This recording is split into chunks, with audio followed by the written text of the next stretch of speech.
आज का वीडियो थोड़ा सा स्क्रीन छोटा दिख रहा होगा जो ऑनलाइन है, बट कोई चिंता का विषय नहीं है क्योंकि अपन ये रिकॉर्ड कर ले रहे हैं। तो अगर किसी को कोई दिक्कत या प्रॉब्लम जाती है तो वो रिकॉर्डिंग में उसको मिल जाएगा। ठीक है, तो in previous lecture we are discuss about the solution है ना, and complete the solution topic. Solution पूरा कंप्लीट किया था।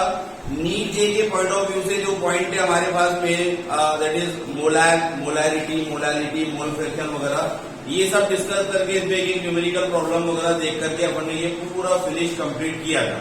उसके बाद में today we are going to discuss about the second part, that is the colligative property.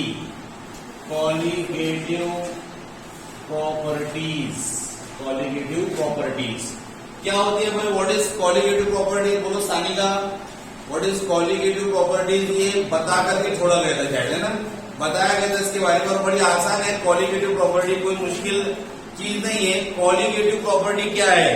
सबसे अच्छा बच्चा वो जो प्रीवियस चीजें पढ़कर बैठे, मेरे निगम में सबसे अच्छा वो है भाई, पिछला पढ़कर बैठना ही बैठना है। अपने को पूछ सकते, सभी पूछ सकते हैं, और हमारी अंडरस्टैंडिंग के लिए भी वो बड़ा जरूरी हो जाता है। ठीक है, तो देखिए कॉलिगेटिव प्रॉपर्टी क्या है, तो मैंने बताया था यह सुजल। कॉलिगेटिव प्रॉपर्टी को क्या बोलते हैं अपन, क्या है वो? चार टाइप तो बराबर है उसके। Yes Prateek, yes very good. The colligative property, the properties of solution which is depend upon the number of solute only and does not depend upon the nature। ऐसी प्रॉपर्टी जो सिर्फ नंबर पर डिपेंड करती है, नेचर से कोई लेना देना नहीं है। यस वेरी गुड, इधर इसमें आंसर है ऑनलाइन में। So the property which is depend upon the number of solute molecule and does not depend upon the nature, that property is called as the colligative properties, इसको कहा जाता है। हमने example समझा था कि मार्केट गए मैंगो खरीदने के लिए, आम खरीदने के लिए। भाई एक मैंगो अपने को दिख रहा है कि एक गाड़ी पर जो है वो बेचने वाला बेच रहा है 100 रुपए किलो, 100 में 5 पीस आ रहे हैं। ठीक है, दूसरे वाला पूरा 100 में 2 किलो, जिसमें 10 पीस आ रहे हैं। अगर मैं कॉलिगेटिव प्रॉपर्टी या आप कॉलिगेटिव प्रॉपर्टी है, तो आप कौन सी गाड़ी पर जाकर खरीदना पसंद करेंगे? बोलो। 100 में 2 किलो वाला, यानी जिसमें 10 आ रहे हैं, क्योंकि हम तो नंबर पे डिपेंड करते हैं ना। हमको नेचर से कोई लेना देना नहीं है। खट्टे है, सड़े हुए है, उतरे हुए है, डाकिले है, उससे कोई मतलब नहीं है। हमको नंबर चाहिए, क्वांटिटी चाहिए। भाई 2 में 10 किलो मिल जा रहा है अपने को 100 में, हमको ये चलेगा। इसी प्रॉपर्टी को कॉलिगेटिव प्रॉपर्टीज कहा जाता है। ठीक है, फिर मैंने कहा था कि 4 बातें कॉलिगेटिव प्रॉपर्टीज के रिगार्डिंग याद रखना है। नंबर पहले क्या थी कि solution should be dilute, solution dilute होना चाहिए, उसमें सॉल्यूट का प्रमाण कम से कम होना चाहिए, यानी फीका होना चाहिए। अगर शरबत की बात करें अपन तो पंचटा, जिसको अपन बोलेंगे पांचट, ऐसा होना चाहिए सोल्यूशन। ठीक है, दूसरी चीज अपन ने देखे थे, the solute should be non volatile. Solute कैसा होना चाहिए भाई? नॉन वोलाटाइल होना चाहिए। What is the meaning of non volatile? Tanmay, क्या मतलब होता है नॉन वोलाटाइल का? भाप बन के जो नहीं होता है, यानी जो उड़ता है। नमक की बात कर ले, शक्कर की बात कर ले। नमक और शक्कर कॉमन एग्जांपल है, हमको पता है घर में डेली यूज करते हैं अपन। क्या ये नॉन वोलाटाइल है कि वोलाटाइल है? नॉन वोलाटाइल है ना श्रुति, क्योंकि बेटा नमक कभी गायब नहीं हो जाता है अपना, शक्कर हो जाती है। ये बात अलग है कि अपन खा लेते हैं शक्कर, अदरवाइज वो वोलाटाइल नहीं, उड़ती नहीं है। हम खाते हैं उसको कम करते हैं। हमको ऐसी चीज जानना है जो नॉन वोलाटाइल हो, वोलाटाइल ना हो। ठीक है, तीसरी बात अपन ने बताए थे कि it should be non electrolyte. वो नॉन इलेक्ट्रोलाइट होना चाहिए। क्या मीनिंग बताए थे नॉन इलेक्ट्रोलाइट का? है कि किसी को याद? सुहानी, नॉन इलेक्ट्रोलाइट मतलब क्या? नॉन इलेक्ट्रोलाइट सब भूल गए? आगे पार्ट पुढे से पाठ है, पुढे पाठ मांगे तो हाँ, इधर से हाथ उठाना। प्रतीक, हाँ यस वेरी गुड। ये ऐसे शब्द याद करके तो चलेगा, कंसेप्ट याद होने को होना। जो ना टूटे ना जुड़े, ये शब्द इस्तेमाल किए गए थे। जो ना टूटे ना जुड़े, लेकिन मैं बताया था they can not be dissociate and associate. जो टूटता भी नहीं है, डिसोशिएट भी नहीं होता है, जोड़ता भी नहीं है। भाई इससे प्रॉब्लम क्या है अपने को? टूटने जुड़ने से प्रॉब्लम क्या है? तो टूटने जुड़ने से हमको ये प्रॉब्लम रहेगी कि कॉलिगेटिव प्रॉपर्टी नंबर पे डिपेंड करती है। वैसे क्या पे डिपेंड करती है? नंबर पे। अगर आपने कोई एक चीज डाली थी, वो अंदर जाकर के वो 2 हो गई, तो नंबर क्या हो गए? बढ़ गए। कॉलिगेटिव प्रॉपर्टी डबल हो गई। आई बात सबके समझ में? तो नंबर से अपने को भाई लेना देना है, क्योंकि हमारी प्रॉपर्टी नंबर पे डिपेंड करती है। अगर आपको ऐसी चीज डालती है जिसके नंबर जाने के बाद बढ़ जाते हैं, टूट जाते हैं, नंबर बढ़ गए, कॉलिगेटिव प्रॉपर्टी में चेंज आ जाएगा। या फिर कोई चीज हमने 2 डाली थी, वो 2 जाने के बाद में 1 ही हो गई, आपस में जाके जुड़ गई वो, तो नंबर घट गया, तो कॉलीगेटिव प्रॉपर्टी भी क्या हो जाएगी, डिक्रीज। तो भाई ऐसा ना हो, ना इंक्रीज हो ना डिक्रीज हो, इसलिए हमारे को जो है वो जो सॉल्यूट अपन डालना चाहते हैं वो नॉन इलेक्ट्रोलाइट होना चाहिए, ठीक है। All the colligative properties are interrelated with each other, ये 4-5 बातें बताकर छोड़ा गई थी। 4 कॉलीगेटिव प्रॉपर्टी अपन ने बताई थी, वो लिख करके दे दिया था मैंने, अब मैं वापस से लिखता नहीं हूं। उसमें नंबर पहली कॉलीगेटिव प्रॉपर्टी हमको डिस्कस करना है, जिसका नाम क्या है जी, जिसका नाम है, बोलो, yes, lowering of vapour pressure, lowering of VP, vapour pressure, lowering of VP यानी वेपर प्रेशर। अब सबसे पहले तो मुझे बात ये करना है आपसे, लोअरिंग ऑफ वेपर प्रेशर को देखने से पहले हमको ये देखना पड़ेगा भाई क्या होता है vapour pressure, what is vapour pressure. Vapour pressure का नाम सुनते से बोलो क्या फीलिंग आती है भाई, वेपर प्रेशर, क्या समझ में आ रहा है वेपर प्रेशर,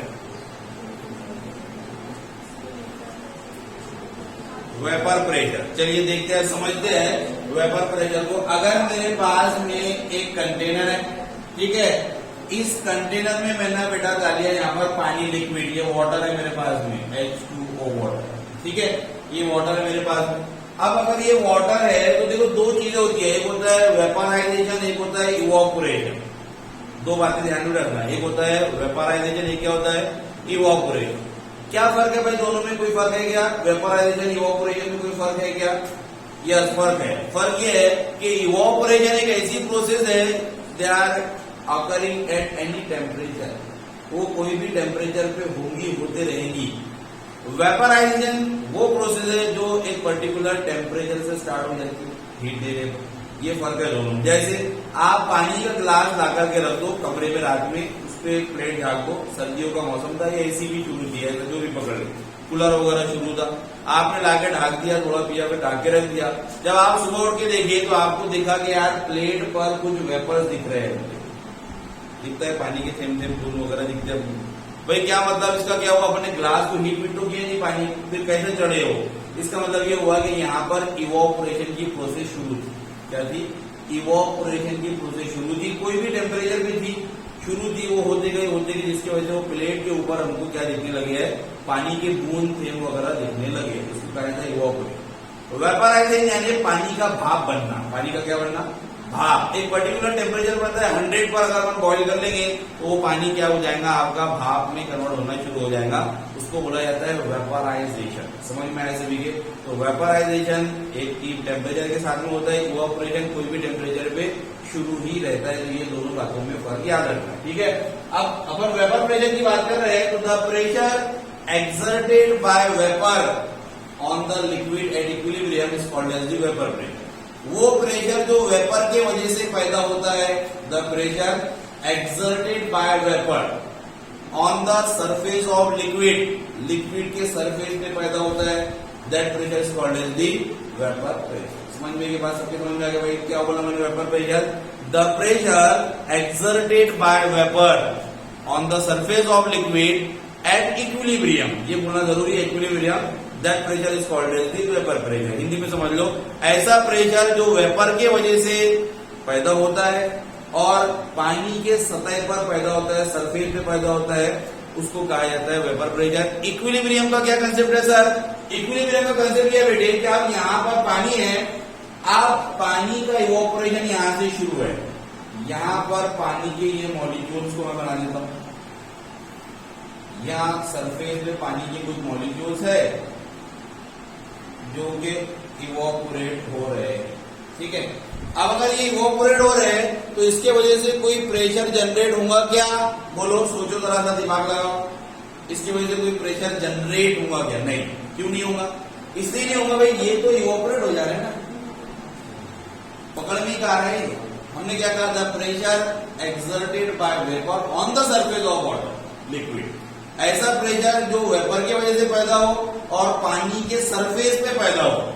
अब ये तो गए तो फुर हो गए ऊपर, वापस आने का काम नहीं है, पानी की सतह पे कोई प्रेशर वगैरह पैदा होने वाला नहीं है, तो फिर क्या करें, तो फिर हमने मेंटेन किया एट इक्विलिब्रियम, कब हो जाएगा ये, इक्विलिब्रियम। अब इक्विलिब्रियम के लिए कंसेप्ट क्या, इक्विलिब्रियम के लिए कंसेप्ट ये है कि मैंने भाई इसको क्या कर दिया, इस तरीके से ग्लास से ढक दिया या प्लेट लगा दी, इसको प्लेट लगा दो या ग्लास वगैरह लगा दो, ठीक है। अब अपन ने ये कर दिया। अब ये करने से क्या होगा, अब ये करने से होगा initially the rate of vaporisation increases. शुरुआत में ये वेपर बनेंगे, वेपर्स बन के यहां पर जाकर टकराएंगे, क्योंकि अब ऊपर जाने को जगह तो है नहीं, तो स्लाइड करेंगे भाई, ग्लास अपने जो ढाकी थे प्लेट वगैरह उस पे जाके टकराएंगे। टकराने के बाद में कुछ देर के बाद में कंडेंसेशन शुरू हो जाएगा।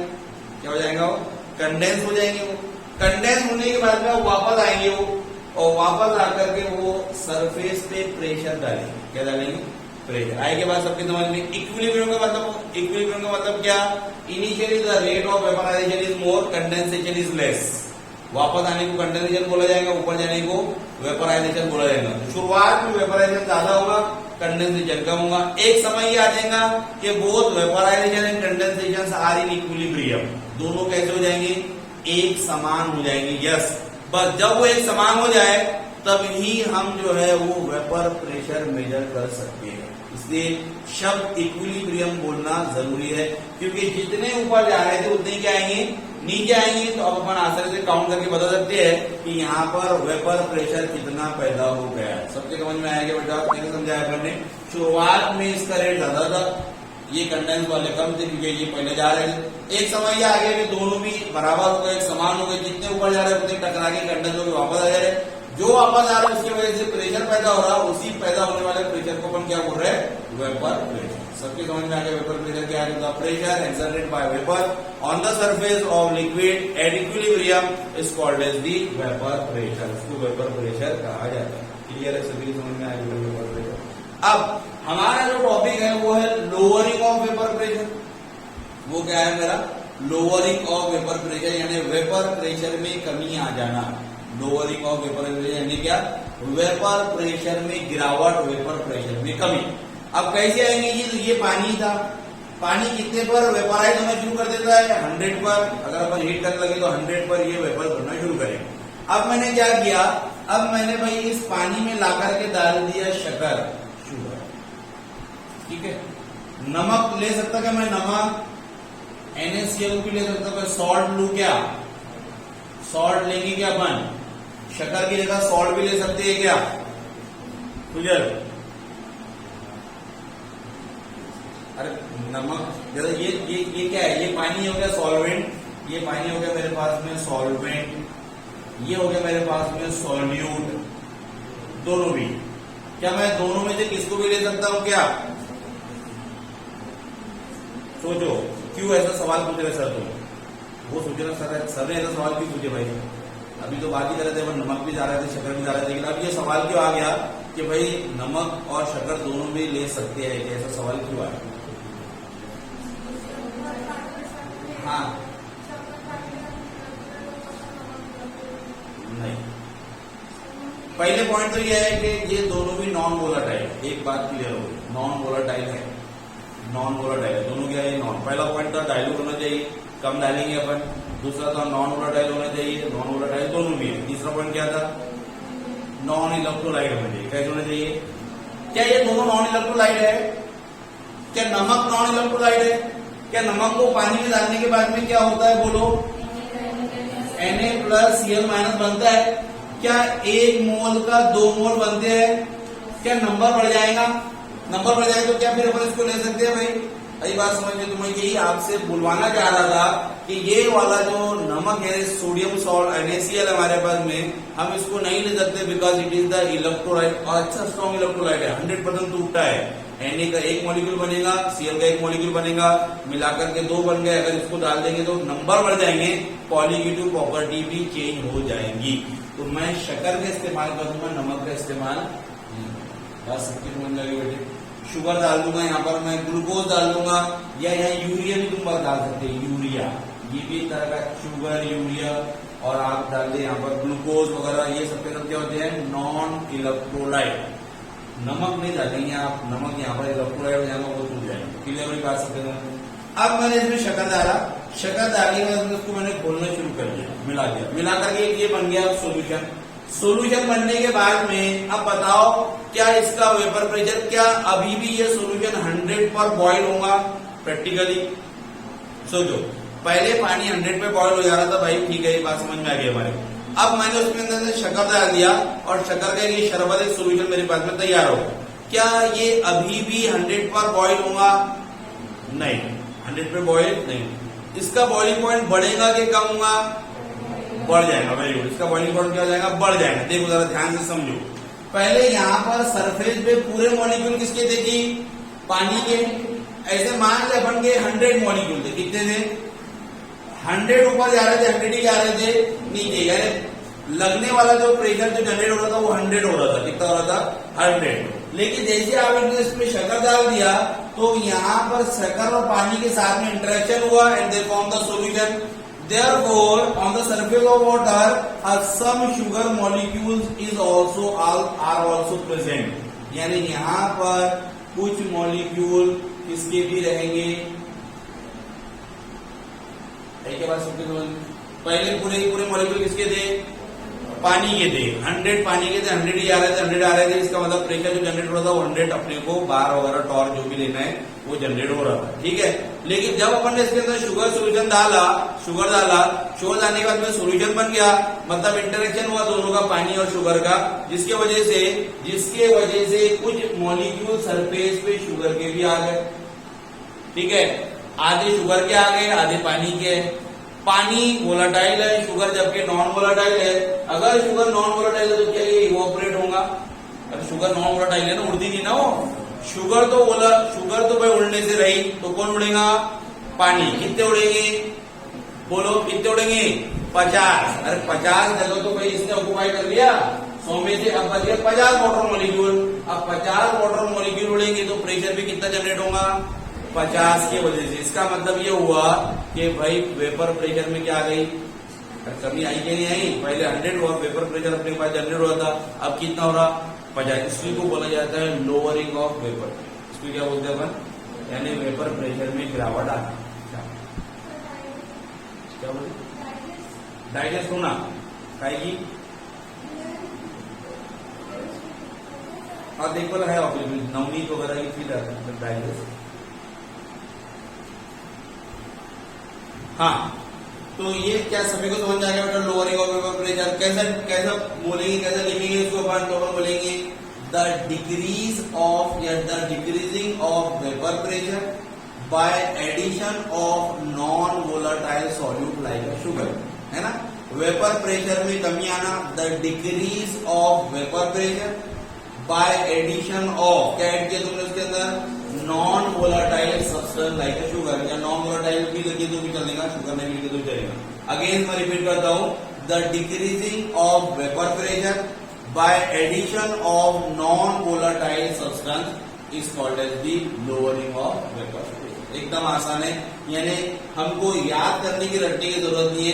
कंसेप्ट क्लियर होता है तो आप आसानी से देख सकते हैं कि भाई वेपर प्रेशर में गिरावट आना, काय की वजह से गिरावट आ रही?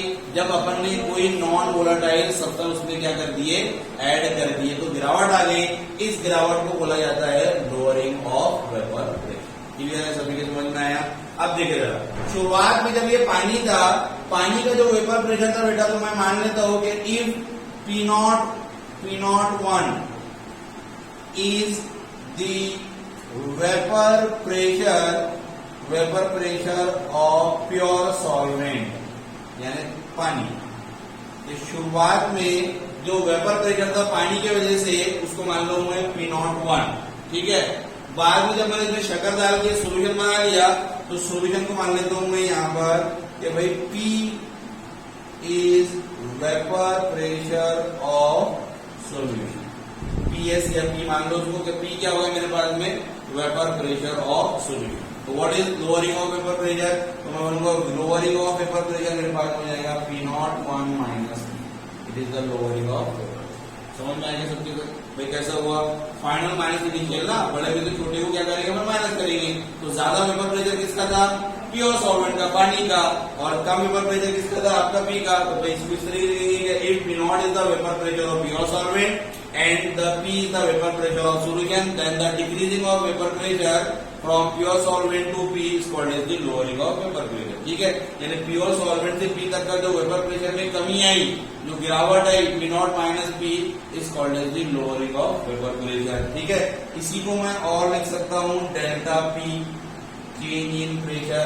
ठीक है, तो P not minus P one, P not one minus P को मैं डेल्टा पी भी लिख सकता हूँ। इसी को बोला जाता है lowering of vapour pressure. Clear हुआ सबके समझ में? नहीं, यहाँ तक के बाद सबके समझ में बेटा इसी को लोअरिंग ऑफ वेपर प्रेशर बोलते हैं, यानी वेपर प्रेशर में गिरावट आना। ठीक है, अगली चीज देखते हैं अपन, और मुझे इसको स्टॉप करने लंबा वीडियो हो जाएगा।